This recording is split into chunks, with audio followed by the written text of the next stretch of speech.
우리 모두를 이와 같이 귀한 예배의 자리에 불러주신 생명 되신 주님을 찬양합니다. 정말 오늘 독특합니다. 제가 아주 특별합니다. 지금 다들 마스크를 끼고 계시니까 특별합니다. 근데 한 가지 보장되는 것은 미모의 평준화가 일어났습니다.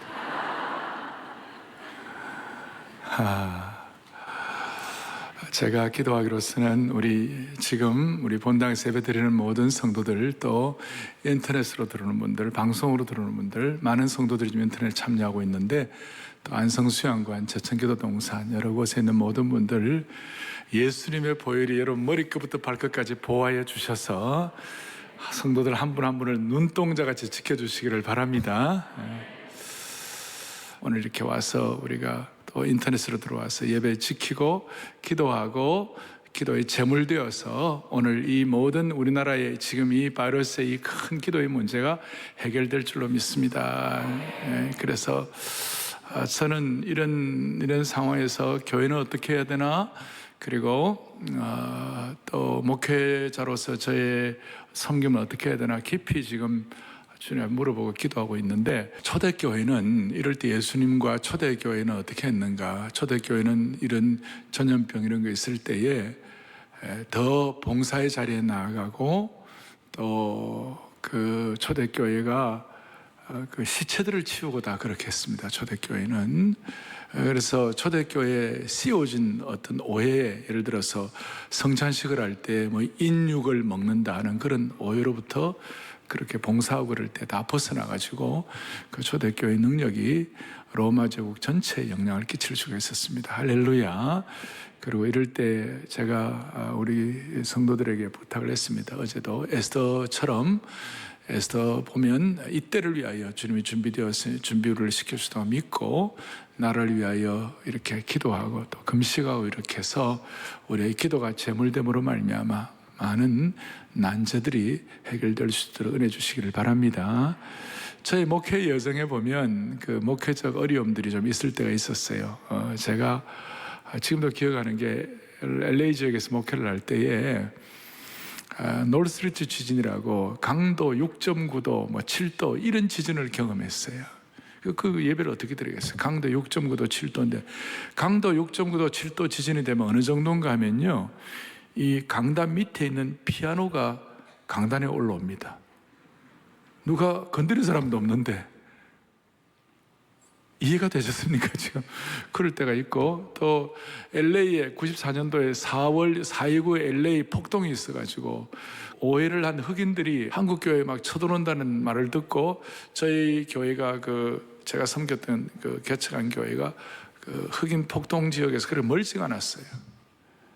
그래가지고 할 수 없어갖고 교회에 있는 버스들, 대형 버스들 몇 대하고 또 마이크로버스, 일반 밴 이런 거하고 한 대여섯 대를 이렇게 바리케이트를 치고, 그 다음에 쳐들어오는 거 어떻게 하겠어요? 우리가 총을 들고 지켰어요. 월남전에 참여한 집사님들 다 나오라. 그래가지고 총을 들고 이 교회를 지켰어요. 그런 참 특별한 경험도 했어요. 또 부목사님들 가운데는 ROTC 출신 가운데서 이 지휘를 해본 경험이 있는 분들하고 같이 이렇게 해갖고 일단 별 일들을 다 경험했는데, 중요한 것은 이런 상황 속에서 우리가 주님 앞에 정말 기도의 자리로 나가고, 필요하면 또 금식의 자리로 나가고, 또 우리가 주님 앞에 주님이 기뻐하시는 올바른 기도할 때에 하나님 우리의 기도를 들으시고 이 땅을 고쳐주실 줄을 믿습니다. 오늘 그런 마음으로 오늘 본문을 좀 보겠습니다. 고린도서 12장 7절에 보면 내 육체에 가시고 사탄의 사자가 있었다, 이런 육체에 가시가 있었다, 이런 내용이 나와 있습니다. 이 육체에 가시는 바울이 원하던 거 아니었을 거예요. 아니었는데 갑자기 어떻게 바울에게 이렇게 원하지 않는 건데 생긴 것이죠. 자, 우리도 마찬가지예요. 지금 바이러스 사태가 예기치 않던 거이고 큰 침이에요. 사실 생각해 보세요. 우리가 중국 우한에 간 적이 있습니까? 우리가 박쥐탕을 먹은 적도 없고 관계된 것이 전혀 없는데 갑자기 바이러스로 인하여 고생을 하고, 특별히 우리 자영업하는 우리 성도들, 어제도 제가 너무 마음이 아프더라고요. 자영업하는 우리 성도들, 손님들의 발길이 다 끊어져서 너무 힘들다고. 이런 난제가 있어요. 예. 그리고 바이러스에 대해서 우리가 참 연약하잖아요. 우리가 해결할 수 없는 그런 나약한 부분들이 있잖아요. 우리가 땅에 살아가는 동안 고통을 면제받고 사는 것이 사실 불가능하고, 우리는 아담의 자손들이기 때문에 한계가 있기 때문에 다 삶을 살아가는 동안 이런 한계도 있고 또 가시도 있고 짐도 있는 것이에요. 자, 이런 걸 앞에 놓고 바울이 가졌던 이 가시는 뭐냐 하면, 대체적으로 학자들은 두 가지를 크게 표현하고 있어요. 하나는 복음 전하는 사역을 방해하는 큰 박해다. 고린도서 11장에 보면 그 죽음의 사선을 지내야 할 만큼 그런 고통스러운 박해, 그것이 가시일 수 있다. 또 하나는 바울이 개인적으로 직면한 육체적인 고통이다. 그 안질 같은 거, 나중에 어떤 성도들이 바울에게 저들이 나에게 누나를 빼어서라도 나에게 참 해주기를 원했다는 그 정도로 말할 정도로 바울의 눈이 좀 좋지는 않았으니까, 어쨌든 이걸 모으면 박해와 그 다음에 육체적인 어떤 고통, 이 두 가지가 가시가 될 수가 있었어요. 근데 좀 더 이것을 정리를 하면, 눈에는 보이지 않지만 자신을 계속 괴롭히는 거예요. 이건 남편도 모르고 아내도 모르는 것일 수도 있어요. 그래서 이런 가시를 만나고 난 다음 바울은 3번이나 보세요. 그 다음 보니까 8절에 보니까 몇 번이나요? 3번이나 내게서 떠나가게 하기를 3번이나 간구했다. 3번, 뭐 1번, 2번, 3번 이렇게 3번만 기도했다, 그런 뜻보다는 예수님께서 겟세마네 동산에서 십자가의 큰 짐을 지셔야 할 때에 하나님께 3번이나 기도하면서 땀이 땅에 떨어지는 핏방울 같이 되더라. 얼마나 간절히 기도하면 기도의 어떤 강도가 얼마나 세었길래 그 모세관이 터져가지고 땀이 핏물처럼 되었다, 이렇게 할 정도로 간절히 기도했다는 것입니다. 바울도 그렇게 간절히 기도했습니다. 기도했는데 당장 가시 문제는 해결이 되지 않았지만 영적으로는 응답을 받았어요. 그러니까 겉으로 환경적으로는 당장 해답을 못 받았지만 영적으로는 해답을 받았어요. 그 해답이 뭐냐? 거기 보니까 10절에 이렇게 나왔어요. 10절에 보니까 그러므로 내가 약한 그때의 강함이라. 약할 때 강함이다.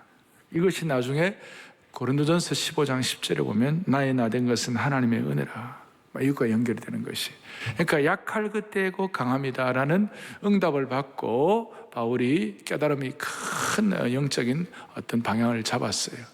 그렇다면 오늘 첫 번째 생각할 거예요. 바울에게 왜 하나님 가시를 주셨을까? 우리에게 왜 이 갑작스러운 이런 어려움들이 생길까? 사람은 누구나 어려운 환경이나 이런 가시나 이런 걸 경험하지 않으면요, 절대로 주님 앞에 벅벅이면서 잘 나아가지 않습니다. 아무 어려움도 없고 모든 것이 평안하고 모든 것이 잘 되는데 알아서 주님 간절히 사모합니다, 기도합니다, 매어다닙니다. 그런 사람이 몇 명이나 될 거예요. 여러분들은 다들 성숙하셨나 봐요. 예? 그래서 우리 하나님은 관심이 뭐냐면, 우리가 이런 가시나 이런 어려운 환경을 통하여 우리의 인격이 더 온전하게 되고 주님을 닮아가고 주님의 심정을 깨닫기를 원하는 것이에요. 왜냐하면 우리는 다 부족한 것이 많아요. 우리 다듬어지는 거예요. 이럴 때 많이 이런 거는 국가도 다듬어지는 것이에요. 우리가 다듬어지는 거예요, 이런 기회를 통하여. 왜냐하면 바울이 말이에요, 얼마나 대단했는지. 바울이 왜 하나님 내게 가시를 허락하셨는지 7절에 보니까 이렇게 나와 있어요. 7절 앞부분에 여러 계시를 받은 것이 지극히 크므로 내가 자만하지 않게 하시려고. 자만하지 않게 하시려고 내게 가시를 허락하셨다.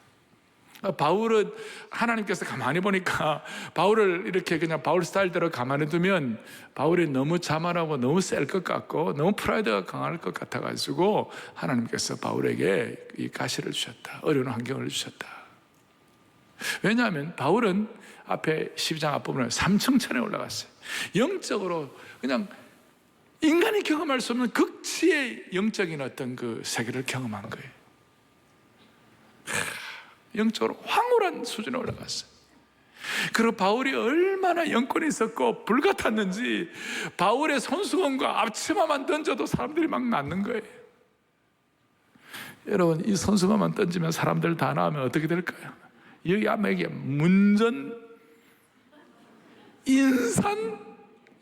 인산이네. 아마 다시 다 갔다가 다시 다 돌아올 겁니다. 지금 수고만 던지면 다 낫는다고 그러면. 바울은 그런 영권을 가졌고 그런 대단한 사람. 더더구나 바울은 성격이 완벽주의자고 철저하고 강한 사람이었어요. 그런데 하나님의 관심은 이렇게 강하고 이런 사람들은 주로 뭐예요? 베드로 사도가 말하기를 뭐라고 그랬어요? 하나님은 교만한 자를 대적하시되 겸손한 자들에게 은혜를 주시느니라. 교만한 자를 대적하는. 그러니까 그래서 성격이 너무 강하고 그래가지고 너무 자만해가지고 하나님과 대적이 되면 다른 말로 하나님과 원수가 된다 이 말이에요. 그건 하나님도 참을 수 없는 거예요. 바울은 더한 것이죠. 그러니까 바울의 인격이 주님을 닮아갈 수 있도록 자만하지 않도록. 여러분, 바울이 얼마나 대단했는지. 마가가 뭐 좀 잘못했어요. 그러니까 전도여행 같이 했던 그 팀에 있던 마가 잘못하니까 저거는 안 됩니다. 쫓아내라 그러고.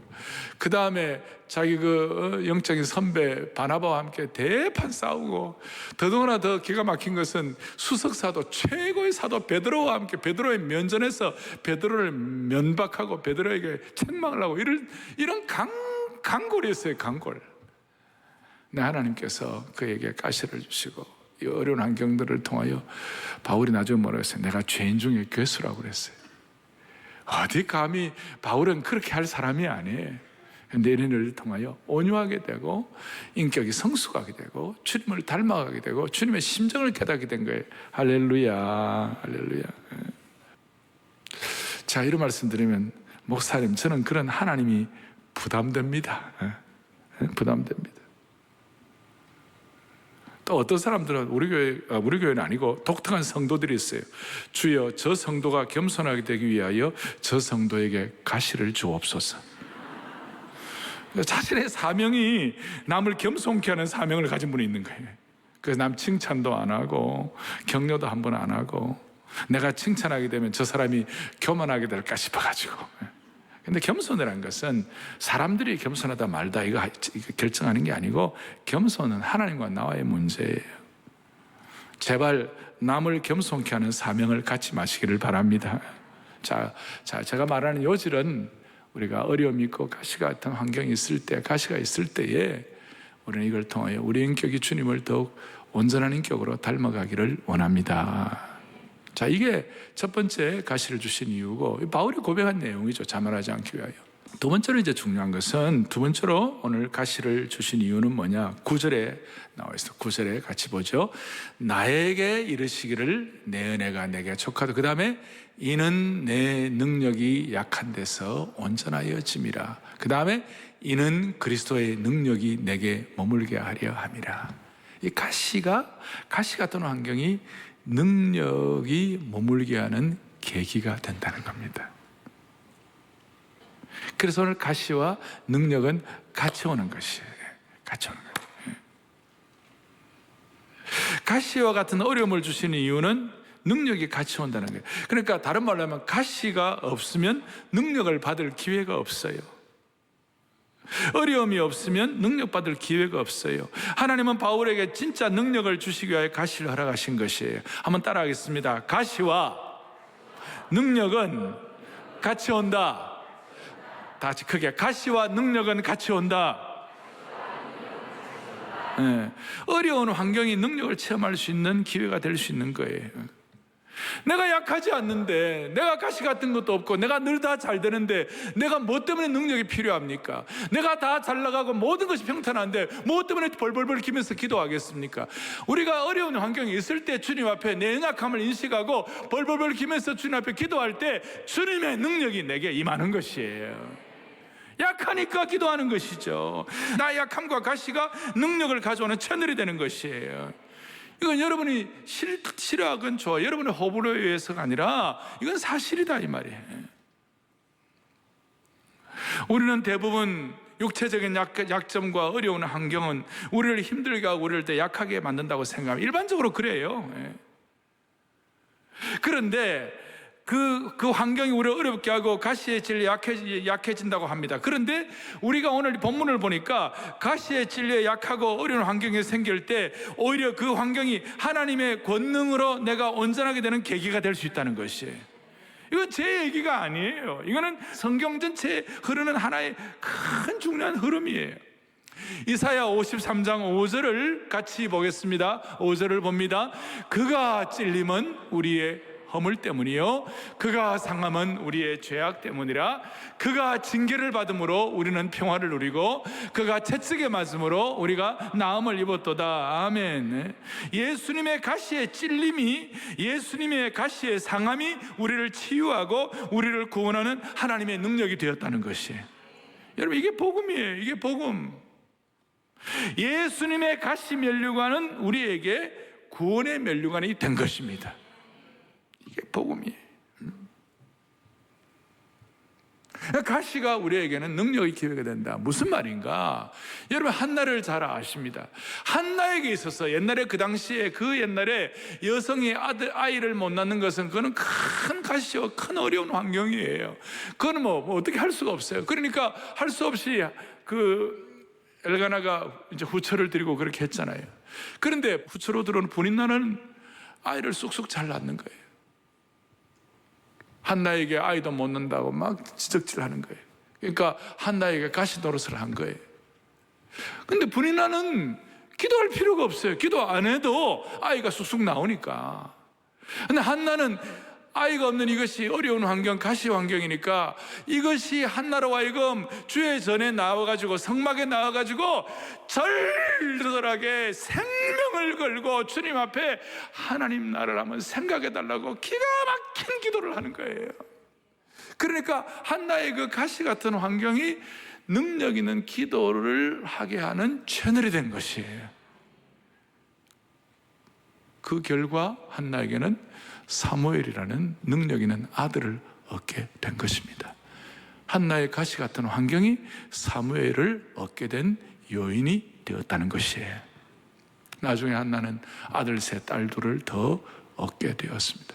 만약 한나에게 가시 같은 환경이 없었으면 그런 일들이 일어나지 않았을 거예요. 지금 우리가 이 한국 상황에서 이 바이러스 사태 앞에 놓고 우리가 참으로 절절하게 기도할 때 하나님이 어떻게 일하실지 우리가 기대하시자고요. 자, 정리하면 중요한 것은 내가 계속 가시에 찔리고 약해지고 환경적으로 어려워서 정말 시원찮을 때 그때가 어떤 순간인가? 그때가 주님의 능력이 임하는 순간입니다. 이게 핵심이라는 거예요. 우리가 투덜거리거나 불평하거나 상처받거나 슬퍼할 수 있지만 이럴 때 오히려 주님께 절절하게 기도하고 메어달리고 신뢰할 때에 내가 처한 삶의 어려운 환경, 약한 환경을 주님께 접목시켜버리면 하나님의 그랜드 디자인을 주십니다. 하나님의 그랜드 디자인, 큰 디자인 가운데서 신적 개입이 일어날 줄 믿으셔야 되는 것이에요. 하나님의 능력에 체험될 수가 있는 것이에요. 그럼 하나님의 그랜드 디자인이 뭔가? 두 번째로 하나님의 그랜드 디자인이 뭔가? 가시를 통하여 어려운 환경을 통하여 영적 전쟁에서 승리하고 마귀의 괴계를 이겨낼 수가 있는 것이에요. 사랑하는 교우들이여, 이런 마귀가 언제 무너집니까? 마귀가 언제 패배합니까? 여러분과 제가 잘 나갈 때 마귀가 패배합니까? 우리가 승승장구할 때, 우리가 평안할 때, 우리가 잘 나갈 때, 그때 마귀가 패배하는 거 아니에요. 우리가 승승장구하고 평안하고 모든 것이 잘 될 때는 오히려 마귀에게 유혹당할 수 있는 그럴 상황도 많아요. 누가 그런 얘기했죠. 실패를 잘 관리하는 사람이 100명이라면 성공을 잘 관리하는 사람 1명밖에 없다 할 정도로 그 어려워요. 우리가 가시나 어려운 환경을 통하여 무지막지한 공격을 당했다고 생각하는 그 순간, 그렇게 느끼는 순간, 처절하게 연약하고 힘이 없어 무엇을 해야 할지 모른다고 생각하는 그 순간, 예를 들어서 자식들이 말 안 듣고 부모 가슴에 피멍을 들게 할 때, 삶의 애환 때문에 어떻게 해야 할 확신도 없고 당혹스럽고 무력감을 느낄 때, 지금 바이러스 사태처럼 내가 너무 힘들어서 하루를 버틸 힘을 달라고 그저 기도할 수밖에 없을 때, 남이 나를 볼 때에 내 상황이 바보 같고 비투성이가 되어 있는 것 같은 느껴질 때, 이 순간 우리가 어떤 태도를 취하느냐에 따라서 마귀의 간계와 괴계를 무너뜨릴 수도 있고 패배시킬 수도 있는 것이에요. 그 순간, 이런 순간에 주님께 더욱 간절히 주님을 더 구하게 되면 이길 수가 있는 것입니다. 그래서 여러분, 이렇게 말할 수 있어요. 지금까지 일생 동안 한 번도 실패하지 아니하고 모든 것 승승장구하고 아무런 어려움이 없이 성공가도를 달리고 나름대로 평탄한 길을 걸었다면 좋기는 좋은데 한 가지 기회를 놓치는 거예요. 그게 뭐냐? 하나님의 능력이 임할 기회를 놓치는 것이에요. 내가 모든 것이 잘 되고 모든 것이 평탄한 걸 가졌다면 한 가지 하나님의 잃어버리는 것이 뭐냐면, 약점이 있는데 그것이 뭐냐면 하나님의 강력한 능력을 체험할 기회를 놓친다는 것이에요.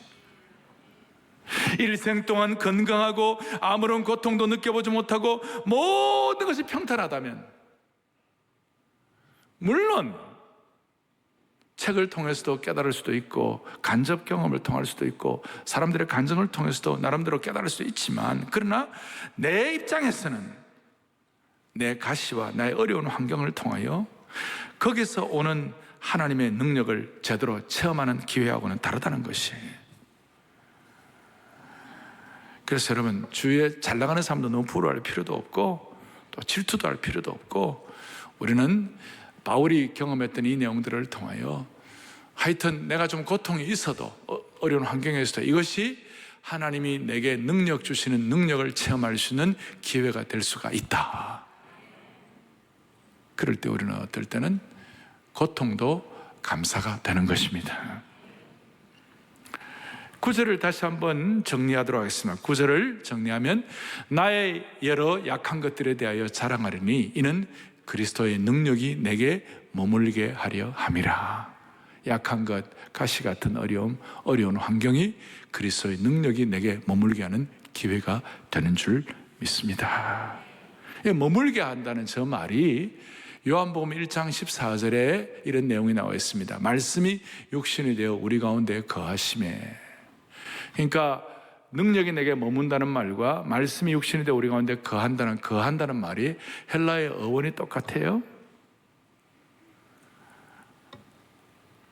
그러니까 나의 약한 부분이 있을 때 그 약한 부분을 통하여 예수님의 능력이 거하시는 곳이 될 수가 있다.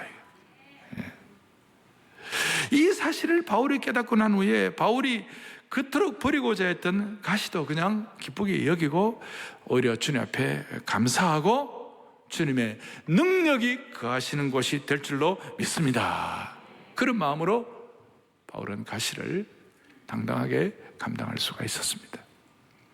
제가 이 능력을 얘기하면 우리는 흔히 능력이 뽀빠이처럼 무슨 힘이 있어가지고 무슨 선수가 되는 겁니까? 능력을 얘기하면 무슨 슈퍼맨처럼 하늘을 나는 겁니까? 그런 능력이 아니에요. 이 능력은 예수님처럼 십자가를 더 잘 지고 나가는 능력이에요. 고난을 더 잘 감당하는 능력이에요. 여러분, 이 능력은 십자가를 더 잘 깨닫는 능력이에요. 어려움과 수치와 짐들도 더 잘 지고 나가는 능력이에요. 그리고 이 능력은 또 적극적으로 보면 복음을 더 잘 선포할 수 있는 능력이에요. 강력한 복음 선포의 능력이에요. 그래서 우리가 고난을 잘 감당할 능력과 복음을 잘 선포할 수 있는 능력을 소유하여 모든 이 바이러스의 짐들을 이겨낼 수 있기를 원하는 것이에요. 이 능력 때문에 초라한 12어부가 손에 특별한 무기도 들지 않고 세상의 후원이나 명성도 없이 당시 로마 제국의 심장에 예수 그리스도의 십자가를 세울 수가 있었던 것이. 사랑하는 형제 자매 여러분, 우리가 어떨 때는 침체에 빠지기도 하고 절망의 구렁텅이에 빠질 수도 있고 중상과 비방의 틈바구니에서 고통당할 수도 있고 병마와 싸울 때도 있습니다. 또 어려운 환경, 바이러스와 싸울 때도 있습니다. 그럴 때마다 우리는 족족 실패해야 됩니까? 아니에요. 이 순간이 마귀를 무너뜨릴 수 있는 능력의 시간이에요. 이 순간이 악한 괴계를 패배시킬 수 있는 능력의 시간이에요.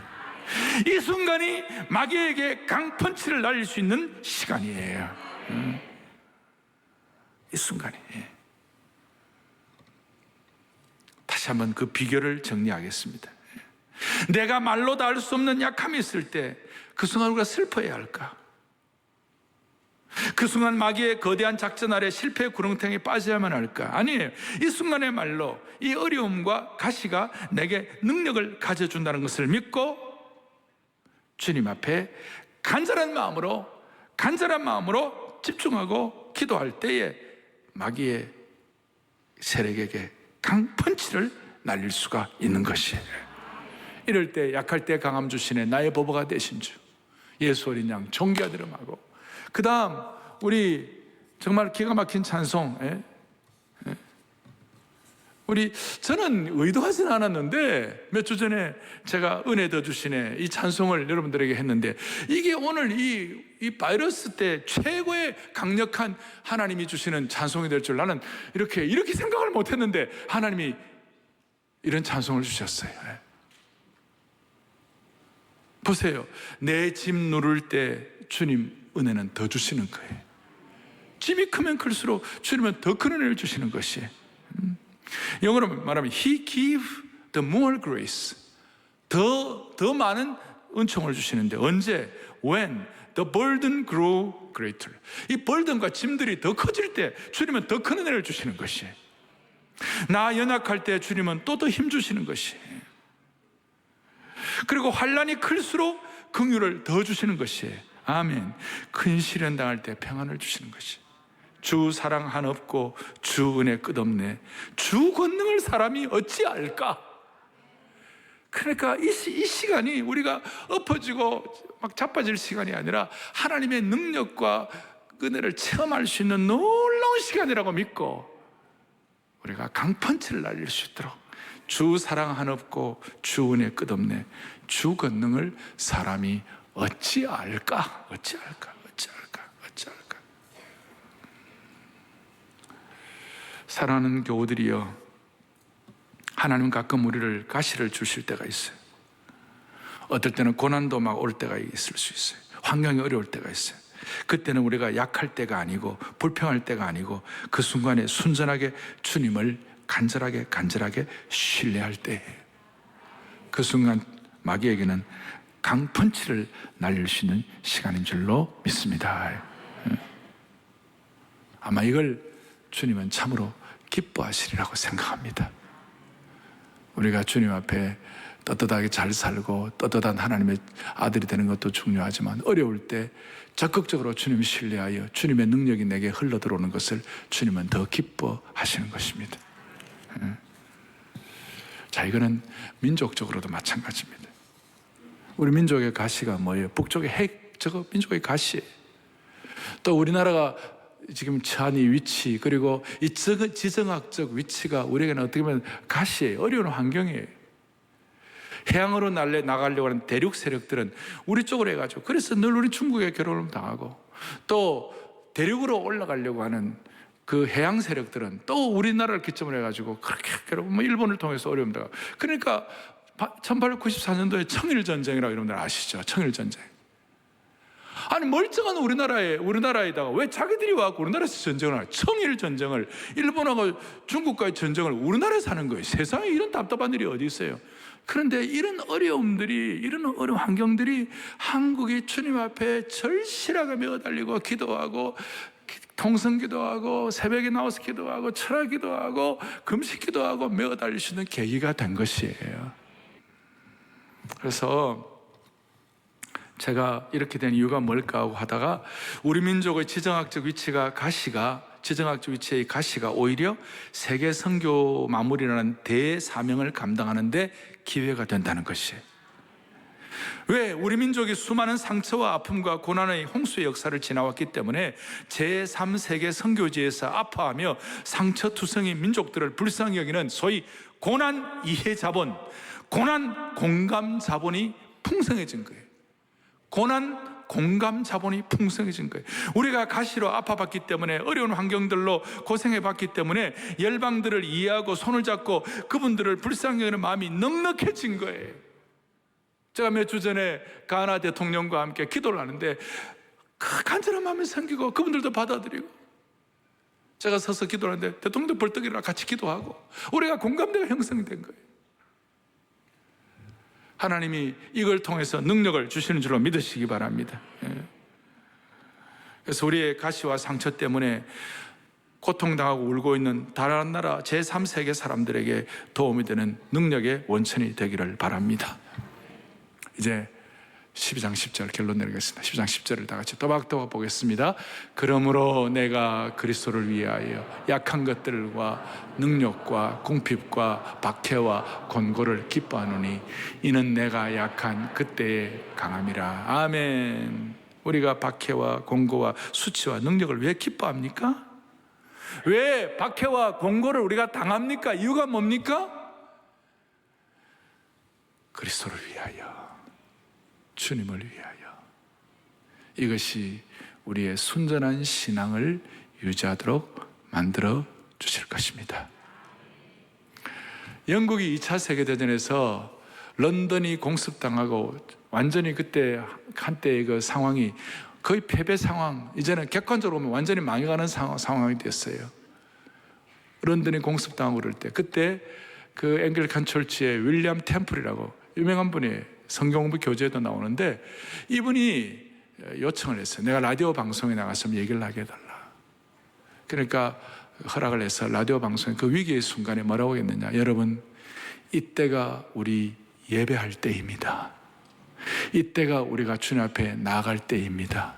이때가 우리가 우리의 죄악을 회개하고 우리의 무릎을 꿇고 주님 앞에 간절히 사모할 때입니다. 그렇게 해가지고 수상부터 다 간절한 마음으로 주님 앞에 기도함으로 말미암아 2차 세계대전을 승리하게 된 겁니다. 지금 물론 영국이 좀 신앙적으로 좀 이렇게 좀 약함이 있지만, 그래도 결정적인 순간에는 다 웨스트민스터 그 교회에 다 모여가지고 왕으로부터 수상으로부터 그리고 지도자들이 다 함께 모여가지고 하나님 찬양하고 만복의 근원 하나님을 찬양하고 면류관 가지고 주 앞에 들이세, 국가적으로 그렇게 할 때 하나님이 그래도 그 민족을 나름 불쌍히 여겨 주시는 것이에요. 저는 기도해요. 이번에 이 계기를 통하여 우리나라의 삼부 요인들, 정치, 경제, 문화, 교육, 사회 지도자들이 하나님 앞에 나아가 기도하고, 정치, 경제, 문화, 사회 지도자들이 만복의 근원 하나님 앞에 나아가서 메어달릴 때 하나님은 역사하시리라고 믿습니다. 이것이 오늘 여러분과 제가 예배드리는 이유인 것입니다. 영국이 어려울 때마다 피난처 있으니 환난을 당한 자 이리 오라. 찬송가 70장 있죠. 그 찬송을 하나님께 올려드리면서 이겨냈는데, 피난처 있으니 환난을 당한 자 이리 오라. 땅들이 변하고 물결이나 산이 넘치되 우리는 두렵지 않네. 이 찬송을 했는데, 우리도 오늘 같이 찬송하면서 오늘 우리가 오늘 좀 마음에 소원을 하면서 이 민족의 모든 주의 백성들, 각계각층의 사람들이 주님 앞에 나와 이 찬송함으로 말미암아 하나님이 이 난제를 해결하게 하여 주옵소서. 이 바이러스 문제 우리 입으로 해결 못합니다. 주님이 해결해 주셔야 되는 것이에요.